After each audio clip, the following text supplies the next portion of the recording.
नमस्कार। देश भर में मौसम किस तरह से रहेगा अगले 24 घंटों के दौरान यानी 28 अप्रैल को, आइए जानते हैं। मैं हूं देवेंद्र त्रिपाठी। बात सबसे पहले मौसमी सिस्टमों की, जिनके चलते मौसम में बदलाव हो सकता है। इस बार भारत अप्रत्याशित गर्मी का मुकाबला कर रहा है। भारत के लगभग 70% रीजन में भीषण गर्मी समय से बहुत पहले दस्तक दे चुकी है।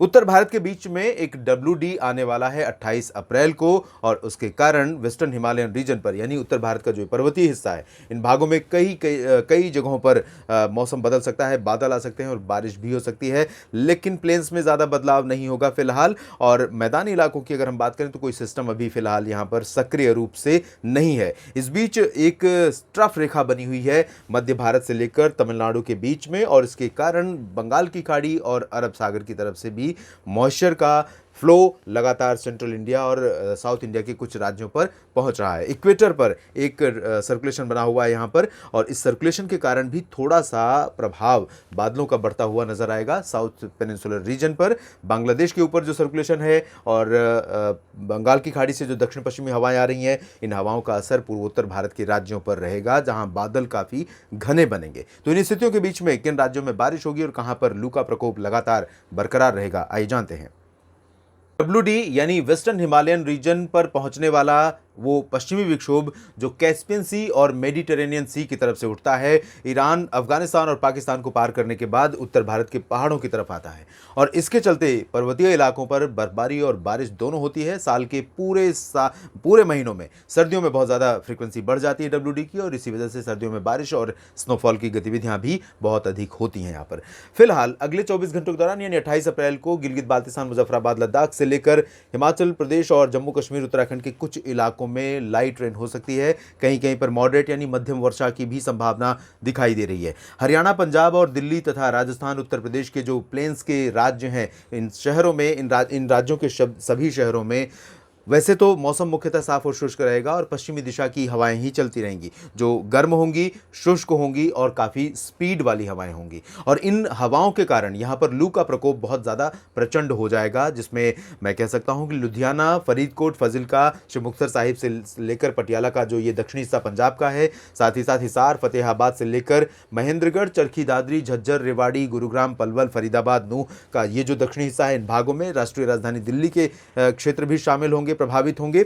साथ ही राजस्थान के अधिकांश इलाकों पर इसी तरह की हवाओं का असर रहेगा। चूरू, गंगानगर, हनुमानगढ़, बीकानेर, बाड़मेर, जैसलमेर, जोधपुर, अजमेर, अलवर, जयपुर, भरतपुर सभी जगहों पर प्रभाव रहेगा, और उत्तर प्रदेश के भी शहरों पर इन हवाओं का प्रकोप लगातार बरकरार रहेगा। मेरठ, मुरादाबाद, सहारनपुर से लेकर आगरा, अलीगढ़, मथुरा, हाथरस, बांदा और लखनऊ, कानपुर, बाराबंकी, रायबरेली, अमेठी, सुल्तानपुर, अयोध्या से लेकर प्रयागराज, जौनपुर, गोरखपुर तक प्रचंड हवाओं का प्रकोप यहाँ पर लगातार जारी रहेगा। लेकिन इस बीच आपको बता दें कि मॉडल यहाँ पर प्रोजेक्ट नहीं कर रहा है, लेकिन मॉइस्चर थोड़ा सा आसपास के इलाकों में होने के चलते, और कुछ मॉइस्चर अरबियन सी की तरफ से भी न सिर्फ दक्षिणी पाकिस्तान पर पहुँचेगा बल्कि थोड़ा सा राजस्थान के ऊपर भी आ सकता है। तो इस मॉइस्चर के कारण यहाँ पर अचानक गरज वाले बादल बन सकते हैं, और आंधी के साथ बूंदाबांदी या हल्की वर्षा यहाँ पर देखने को मिल सकती है।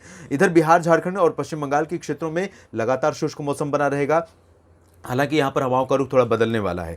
बंगाल की खाड़ी से हवाएं लगातार जो पूर्वोत्तर राज्यों में चल रही हैं, वो हवाएं बांग्लादेश के ऊपर से होते हुए, क्योंकि यहाँ सर्कुलेशन है, सर्कुलेशन एंटी क्लॉकवाइज चल रहा है, तो ये इस तरह से जब घूमेगा तब ये हवाएं यहाँ आकर थोड़ा सा बिहार के उत्तरी इलाकों की तरफ पहुँचेंगी, पूर्वी हिस्सों पर पहुँचेंगी, और ये दुमका तथा आसपास के जो देवघर समेत पूर्वी झारखंड के क्षेत्र हैं, साथ ही साथ अलीपुरद्वार समेत ये जो सेंट्रल बॉटलनेक रीजन है पश्चिम बंगाल का और उप हिमालयी रीजन है, इन भागों में हवाएं पहुँचेंगी। तो यहाँ थोड़ी बहुत वर्षा आंधी के साथ, गर्जना के साथ हो सकती है। आप जानते हैं कि ये काल बैसाखी वाला रीजन है जो नॉर्थ वेस्टर से प्रभावित होता है, और यहाँ पर अब समय शुरू हो गया है काल बैसाखी का, तो कभी भी मौसम हिंसक रूप ले सकता है, वायलेंट हो सकता है, और जिससे जान और माल दोनों को नुकसान होता है। पूर्वी भारत के इन राज्यों में, पूर्वोत्तर राज्यों में बारिश की इंटेंसिटी काफ़ी कम हो जाएगी, लेकिन फिर भी यहाँ पर लाइट रेन होती रहेगी। अरुणाचल, असम, मेघालय समेत तमाम जगहों पर। गुजरात की बात अगर हम करें तो गुजरात में कच्छ, सौराष्ट्र और पूर्वी हिस्सों में सभी जगहों पर मेनली ड्राई वेदर रहेगा। साबरकांठा, बनासकांठा, मेहसाना, पाटन और अहमदाबाद, गांधीनगर, वडोदरा से लेकर सूरत, वलसाड़, नवसारी, इधर हम बात कर लें दादरा नगर हवेली, दमन दीव और सोमनाथ, वेरावल, द्वारका, पोरबंदर, राजकोट, जामनगर, ये जो रीजन है पूरा यहाँ ड्राई रहेगा। हालांकि अरबियन सी से थोड़ा सा मॉइस्चर यहाँ पर पहुँचेगा कच्छ और उत्तरी पूर्वी गुजरात के ऊपर, लेकिन ये मॉइस्चर नाकाफ़ी रहेगा यहाँ के मौसम को बदलने में। यहाँ पर तापमान ज़्यादातर जगहों पर 40 डिग्री से ऊपर रहेगा, 41, 42, 43 डिग्री सेल्सियस, और यही कंडीशन रहेगी मध्य प्रदेश के सभी क्षेत्रों में पूरब से लेकर पश्चिम तक। यहाँ उत्तरी दिशा की हवाएं रहेंगी, ये बहुत ज़्यादा गर्म और हॉट ड्राई होंगी।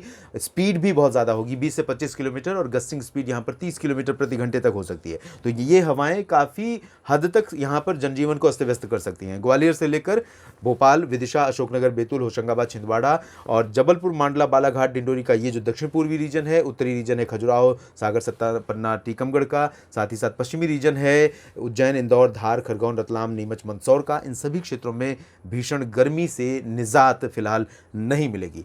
दक्षिण भारत के पहले हम बात करेंगे महाराष्ट्र की, जहां पर विदर्भ में प्रचंड गर्मी का प्रकोप रहेगा। मध्य प्रदेश में जो हवाएं चलेंगी लगभग उसी इंटेंसिटी और उसी कह सकते हैं कि उसी प्रभाव वाली हवाएं यहाँ पर भी चलेंगी। तो विदर्भ से लेकर मराठवाड़ा, मध्य महाराष्ट्र और कोंकण गोवा के लगभग सभी शहरों में प्रचंड गर्मी रहेगी। हालांकि मध्य महाराष्ट्र में अहमदनगर और पुणे से लेकर नीचे सांगली, सतारा, कोल्हापुर के क्षेत्रों में कुछ बदलाव हो सकते हैं। मॉइस्चर यहाँ पर पहुँच सकता है, कहीं कहीं पर बूंदाबांदी यहाँ हो सकती है, लेकिन पुणे में बहुत ज़्यादा उम्मीद नहीं है, बादल आ सकते हैं बस। मुंबई से लेकर सांगली, जो रत्नागिरी का रीजन है, कोंकण गोवा का और पालघर का, ये पूरा रीजन ड्राई रहेगा। गोवा में भी हॉट एंड ड्राई वेदर रहेगा। एक दो जगहों पर अचानक गरज वाले बादल बन सकते हैं, लेकिन जैसा कि मैंने कहा कि थोड़ा सा मॉइस्चर यहाँ पर अरेबियन सी से भी आ रहा है। यहाँ एक एंटी साइक्लोनिक सर्कुलेशन बना हुआ है जो क्लॉकवाइज है, तो इस तरह से मॉइस्चर थ्रो कर रहा है यहाँ पर। वही गुजरात पर भी मॉइस्चर थ्रो करेगा, यहाँ पर भी थ्रो करेगा। तो यहाँ जब मिक्सिंग होगी हवाओं की, एक तरफ से गर्म और शुष्क हवाएं, दूसरी तरफ से मॉइस्चर वाली हवाएं, तो मध्य महाराष्ट्र और इससे सटे हुए जो कोंकण गोवा के क्षेत्र हैं, इनमें गरज वाले बादल बन सकते हैं। और रूल आउट नहीं कर सकते कि अचानक कुछ जगहों पर बहुत तेज़ बारिश भी हो जाए, लेकिन उसकी प्रोबेबिलिटी बहुत रेयर है। उत्तरी आंतरिक कर्नाटक, दक्षिणी आंतरिक कर्नाटक, तटीय कर्नाटक और केरल में कुछ स्थानों पर वर्षा हो सकती है। तमिलनाडु, रायलसीमा, तेलंगाना, उत्तरी तटीय आंध्र प्रदेश में मेजरली ड्राई वेदर रहेगा। हालांकि विशाखापट्टनम और कलिंगापट्टनम में एक दो स्थानों पर वर्षा होने के आसार दिखाई दे रहे हैं। लक्षद्वीप में ड्राई वेदर रहेगा। पुदुचेरी और अंडमान और निकोबार द्वीप समूह में भी मेनली ड्राई वेदर एक्सपेक्टेड है। तो देश भर में कुछ इस तरह से रहेगा मौसम का मिजाज। आप लगातार बने रहिएगा, मौसम के हर अपडेट से आपको लगातार हम रूबरू कराते रहेंगे। फिलहाल इस वीडियो में अभी इतना ही। धन्यवाद।